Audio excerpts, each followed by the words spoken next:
Ce matin sur Happiness, dans notre interview de personnes passionnées, on décolle vraiment très très loin. On va même jusqu'à New York avec Aurore qui est hôtesse de l'air. Bonjour Aurore. Bonjour, enchantée. Enchanté également. Vous êtes actuellement à New York. Est-ce que vous pouvez nous décrire ce que vous voyez là actuellement ce matin? Oui, alors aujourd'hui, nous avons un beau soleil. Je suis en pleine rue. Je suis venue faire un petit peu de shopping. Beaucoup de grands gratte-ciel, des taxis jaunes qui circulent, beaucoup de monde, beaucoup de bruit, parce que New York est une ville très active, qui ne s'arrête jamais et qui est plutôt bruyante, mais qui est à visiter absolument. On vient de l'entendre effectivement que c'est une ville très bruyante. Un jour vous êtes en Afrique, un autre jour aux États-Unis, des escales à volonté. Mais la première question que j'ai envie de vous poser, c'est Aurore, vous êtes hôtesse de l'air, mais comment devient-on hôtesse de l'air?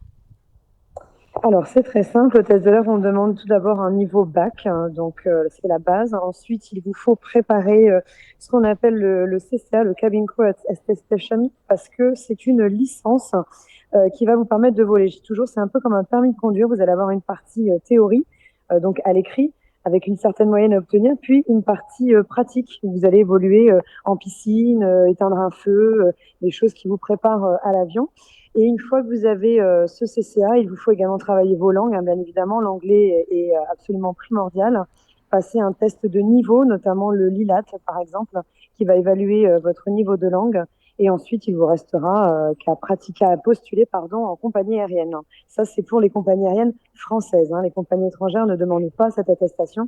C'est vraiment propre à nos compagnies françaises. Donc le Cabin Crew Attestation, on va le dire à Yes, l'anglaise, effectivement. exactement. Ça consiste évidemment à avoir donc les bases essentielles au métier d'hôtesse de l'air. Alors attendez, il y a quelque chose qui m'intrigue, c'est qu'en fait vous entraînez en piscine pour les situations d'incendie dans les avions.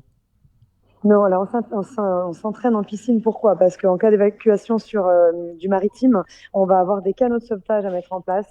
On va avoir du sauvetage de passagers. On va avoir des passagers à faire monter dans le canot de sauvetage. On doit avoir une certaine aptitude à la natation, c'est-à-dire qu'on doit être capable de faire un aller-retour en piscine dans un temps réparti. Donc tout ça, c'est testé au CCA. Il y a vraiment plusieurs étapes. La première étape, c'est le passage piscine qui est éliminatoire. Ensuite, vous avez le passage avec tout le matériel qu'on peut trouver dans l'avion. Donc vous pouvez avoir vraiment des petites fusées. Tout ce qui va nous servir en cas d'évacuation, vous devez le connaître, c'est-à-dire la durée, la portée, où le trouver. Tout ça, on doit le connaître sur le bout des doigts. Et ensuite, vous avez une partie, tout ce qui concerne le médical, savoir faire une réanimation, savoir prendre un pouls, savoir faire si vous avez une luxation ou une fracture à bord, il faut savoir la réduire. Même si effectivement on fera un appel médecin, on doit avoir les bases pour agir à tout moment à bord face à toute situation. Oui, effectivement, vous avez dû donc avoir donc de bonnes bases et aussi de bonnes pratiques en natation aussi, c'est très important, mais également aussi dans la pratique des gestes de premier secours. C'est vraiment très Tout à polyvalent en fait. fait le métier d'hôtesse de l'air. Exactement. On regroupe plusieurs métiers en un finalement. On n'est pas que là pour le service à bord. Très bien. Mais pourquoi vous avez choisi ce métier, Aurore? Eh ben, écoutez, j'étais très jeune. C'était ma tante qui m'avait emmenée pour la première fois en voyage en Tunisie. Et je me souviens qu'elle m'avait dit, viens, on va faire une photo à l'arrière avec les hôtesses de l'air. Et je me souviens du haut de mes 12 ans, quand je me suis mis à côté d'elles, je me suis dit, voilà, elles sont impressionnantes, elles sont belles, c'est génial, je veux faire ce métier. Et j'ai pas lâché. J'aime beaucoup le contact, j'aime le voyage, j'aime le fait d'être en horaire décalé, d'avoir des équipes qui changent tout le temps. J'aime l'aventure et j'aime découvrir vraiment les nouveaux pays. Et j'aime cet échange qu'on a à bord avec les passagers. On n'est pas là que pour leur servir, on est là aussi pour partager des choses, pour partager ce qu'on peut faire en escale. J'aime le contact, en fait, tout simplement. Vous aimez le contact, en tout cas ça s'entend ce matin sur l'antenne d'Happiness. Alors je précise pour nos auditeurs et nos auditrices qui ne comprennent pas pourquoi j'interroge une hôtesse de l'air. Vous êtes picarde, hein, vous venez d'ailleurs je crois de Grandvilliers si je me rappelle bien. Tout à fait, c'est tout à fait ça. Voilà, donc voilà, c'est pour resituer effectivement, vous êtes originaire Bien de sûr, Chauny, mais vous habitez à Grandvilliers avec votre mari et vos enfants. Ma question serait exactement. la suivante pour la troisième question, c'est comment vous vous adaptez entre ces différents voyages, surtout avec les décalages horaires qui doivent être très importants. Alors oui, c'est vrai que parfois on peut avoir du moins 7 heures, moins 9 heures et on peut aller jusqu'à plus 7 heures, plus 8 heures. Donc c'est vrai qu'on a une amplitude. Alors les plannings font attention à ça, c'est-à-dire qu'on va pas jongler. Je peux pas partir cette semaine sur un New York à moins 7 heures et partir dans 2 jours sur un plus 9 heures. Vous voyez, ils essayent d'équilibrer déjà d'une part. Et en plus, après, c'est à nous en escale de savoir aussi gérer son repos. Vous voyez, par exemple, là, je repars cet après-midi. Ben là, je vais rentrer à l'hôtel et je vais essayer de me poser, de faire une petite sieste. c'est à nous aussi d'avoir une bonne hygiène de vie. Moi, je sais que je pratique pas mal de sport. Ce matin, j'ai été courir à Central Park et on essaye de garder vraiment cette hygiène. Et parfois, je sais que certains collègues préfèrent, par exemple, sur le New York, rester calés sur les horaires françaises. C'est pas ma façon de faire. Je préfère vraiment prendre l'horaire de l'escale, mais voilà, prévoir une petite sieste et puis on a quand même un petit peu de repos aussi à bord. Mais en fait, avec vous, on peut pas vous la faire. Un jour, j'irai à New York avec toi. Et non. Excellent, effectivement. Donc, on va quand même préciser à nos auditeurs. Bon, vous le savez, les interviews sont enregistrées. À l'heure actuellement où nous enregistrons, il y a 6 heures de décalage en fait avec les États-Unis, avec New York où vous êtes. Hein. Il est midi actuellement. Exactement. À l'heure où nous Tout à fait. enregistrons.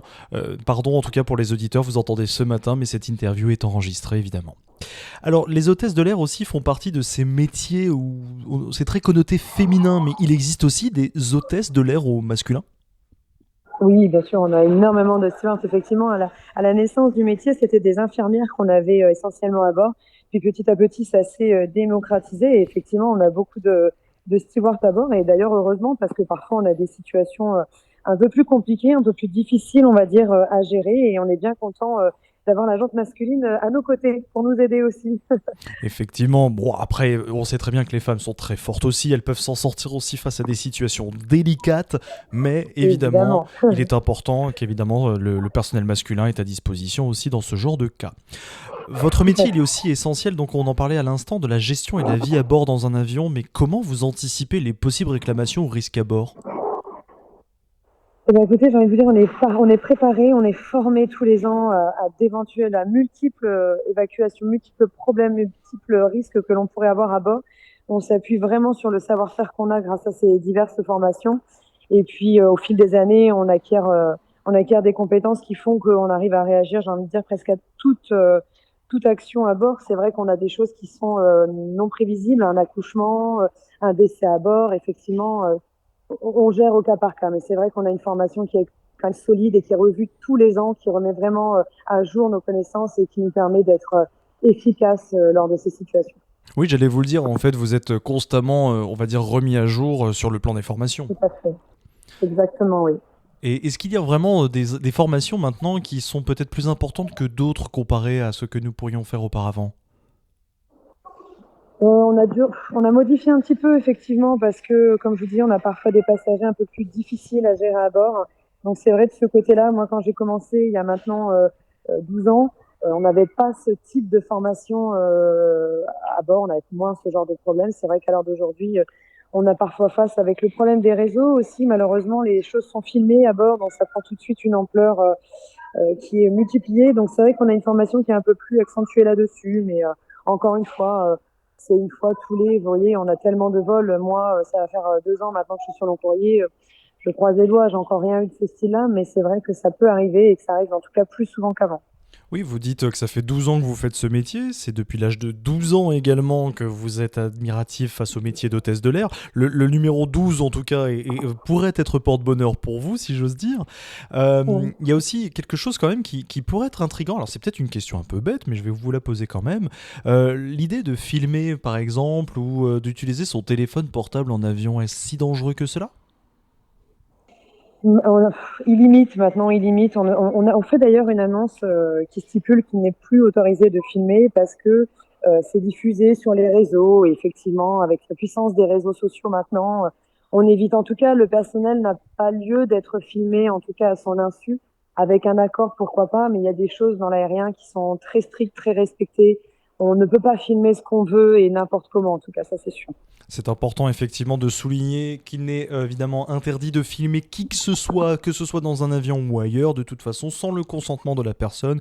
Rappelons évidemment Exactement. que ça peut être passible d'ailleurs d'une amende et d'une peine Tout à fait. d'emprisonnement évidemment de filmer à son insu, peu importe le personnel qui serait dans l'avion, qui soit j'ose dire, dans l'air ou à terre, Tout à fait. Tout à dira-t-on. fait. Comment peut-on faire rêver Aurore les jeunes enfants qui nous écoutent ce matin sur Happiness? Et ben, en leur parlant des multiples pays et paysages que j'ai pu découvrir. Vous voyez, la semaine dernière, j'étais au Panama.